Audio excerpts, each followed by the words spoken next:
Some people do open houses extremely well. Some people do not. All right, so the ones that do it extremely well, they connect, they initiate new relationships, they potentially get new listings for the future, they get buyers now, which turn into listings down the road. Open houses are a big part of our business, right? We know that. And I'm telling you, we are back in season. Season is really booming. Open houses should be a part of your game plan right now. But you got to ask yourself, are you one of the people who does open houses extremely well? Are you one of the people who did 50 open houses and didn't get a single lead out of it?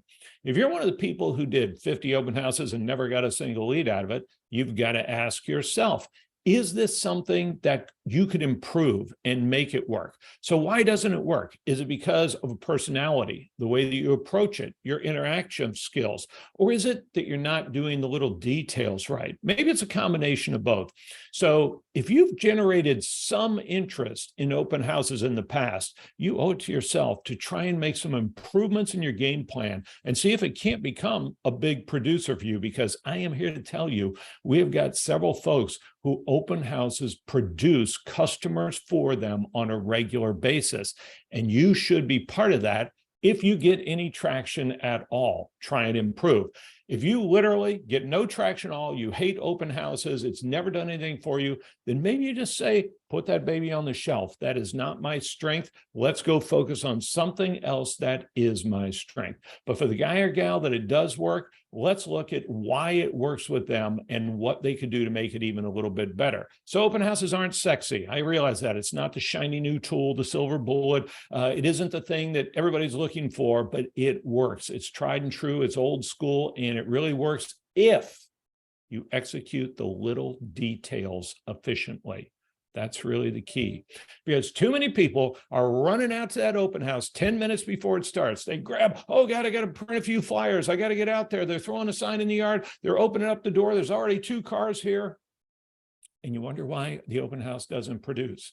The people who are producing are approaching it with the same kind of methodical planning and execution as they do with any marketing venue, right? So they're looking at it in advance. First of all, 2 weeks in advance, you set the open house, you turn in a request so that we'll put it in the newspaper. You have to do that at least 10 days in advance for it to be in the Sunday newspaper. It's got to be in Zillow, and it's best if it's in the paper too. I know we say nobody reads the paper, but the one thing that people look at the paper for is still open houses. And yes, they look on Zillow, Realtor.com, Homes.com, etc.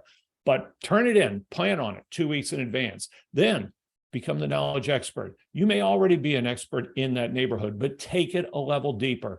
You've got to be the knowledge expert when people walk through that door. Know that property, know that neighborhood, know what's going on. But in addition to that, know the neighbors around.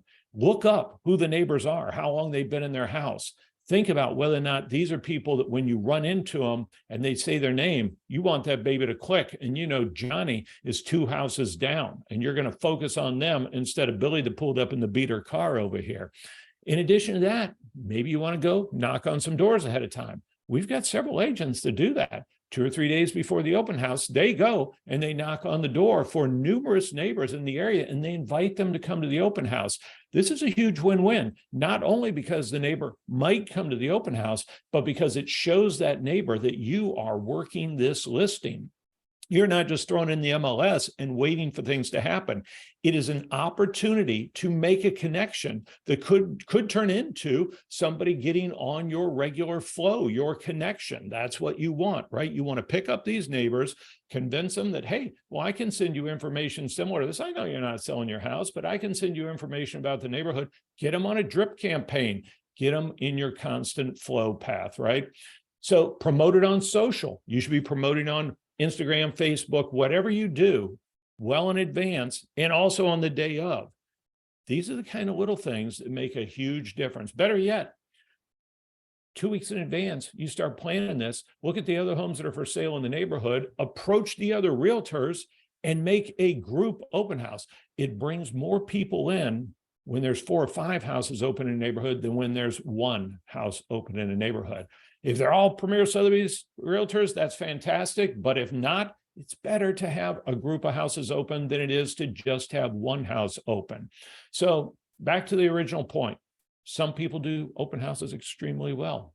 All those little bullets that we just talked about are the difference between people who are picking up 3, 4, 5 customers a year from open houses and people who never pick up anybody. So which one are you?